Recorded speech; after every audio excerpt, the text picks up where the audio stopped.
America के राष्ट्रपति Donald Trump ने हाइड्रोक्सीक्लोरोक्वीन दवा के निर्यात को मंजूरी देने के लिए भारतीय प्रधानमंत्री नरेंद्र मोदी का आभार जताया है।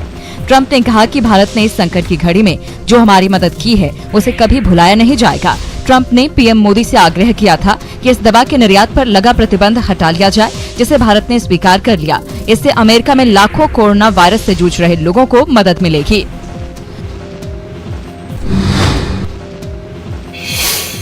विश्व स्वास्थ्य संगठन के प्रमुख टेड्रोस घेब्रेयेसस ने कोरोना वायरस कोविड-19 महामारी का राजनीतिकरण नहीं करने के लिए कहा है। WHO प्रमुख की ये प्रतिक्रिया अमेरिकी राष्ट्रपति डोनाल्ड ट्रंप के विश्व स्वास्थ्य संगठन की आलोचना के बाद आई है। उन्होंने जिनेवा में इंटरनेट के माध्यम से पत्रकारों से कहा कि पृथक सेवा कोविड-19 का राजनीतिकरण कर हमें एक दूसरे की कमी निकालने में समय बर्बाद नहीं करना चाहिए। उन्होंने ये भी कहा कि ये आग से खेलने जैसा है, लिहाजा हमें सावधानी रखने की जरूरत है।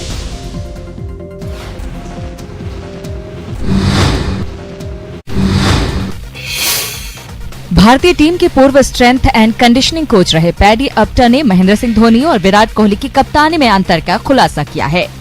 अपटन ने कहा कि धोनी और कोहली दो अलग तरह के कप्तान हैं। धोनी शांत रहते हैं और उनका दिमाग हमेशा स्थिर रहता है, वहीं कोहली थोड़े भावुक हैं और काफी उत्साहित और ऊर्जावान हैं। वो अपनी भावनाओं का खुलकर इजहार करते हैं।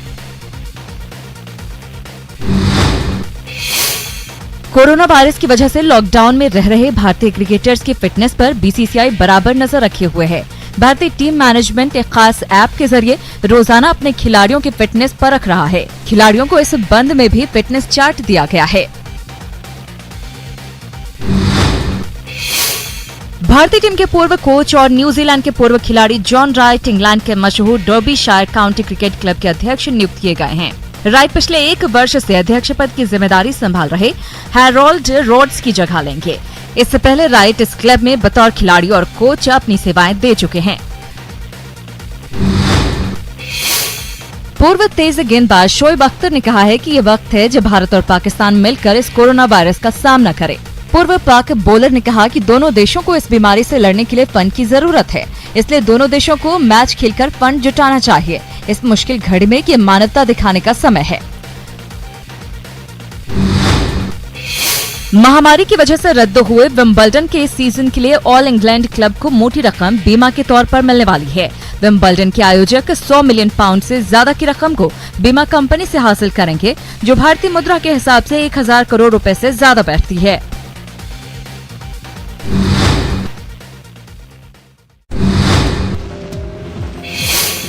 अमेरिका के राष्ट्रपति डोनाल्ड ट्रंप ने हाइड्रोक्सीक्लोरोक्वीन दवा के निर्यात को मंजूरी देने के लिए भारतीय प्रधानमंत्री नरेंद्र मोदी का आभार जताया है। ट्रंप ने कहा कि भारत ने इस संकट की घड़ी में जो हमारी मदद की है उसे कभी भुलाया नहीं जाएगा। ट्रंप ने पीएम मोदी से आग्रह किया था कि इस दवा के निर्यात पर लगा प्रतिबंध हटा लिया जाए, जिसे भारत ने स्वीकार कर लिया। इससे अमेरिका में लाखों कोरोना वायरस से जूझ रहे लोगों को मदद मिलेगी।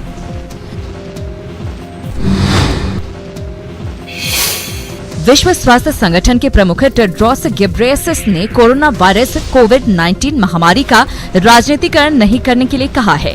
WHO प्रमुख की ये प्रतिक्रिया अमेरिकी राष्ट्रपति डोनाल्ड ट्रंप के विश्व स्वास्थ्य संगठन की आलोचना के बाद आई है।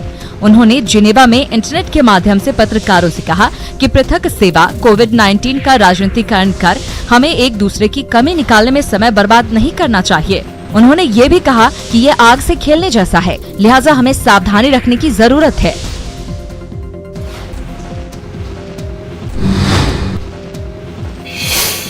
कोरोना वायरस के वार से सुपर पावर अमेरिका बेहाल है। हालात इतने खराब होते जा रहे हैं कि लोगों को खाने के लिए तरसना पड़ रहा है। पेंसिल्वेनिया राज्य में स्थित फूड पैंट्री में आमतौर पर 100 लोगों को खाना दिया जाता है, लेकिन यहाँ एक ही दिन में 900 लोग पहुँच गए। स्थिति इतनी ज्यादा खराब हो गई कि खाने के पैकेट को पैक करने और उसे सही तरीके से वितरित करने के लिए नेशनल गार्ड को बुलाना पड़ा। यही हालत अमेरिका के कई अन्य राज्यों में भी है। पाकिस्तान में कोरोना वायरस से संक्रमण लगातार बढ़ रहा है। वहाँ कोरोना मरीजों की संख्या 4000 के पार चली गई है। दरअसल 2 सप्ताह के आंशिक बंद के बाद भी इस वायरस के संक्रमण को रोकने में अधिकारियों को काफी परेशानी का सामना करना पड़ रहा है। प्रधानमंत्री इमरान खान ने देश की हालात पर चिंता जताई और कहा कि अगर यह स्थिति रही तो हालात आगे और खराब होंगे।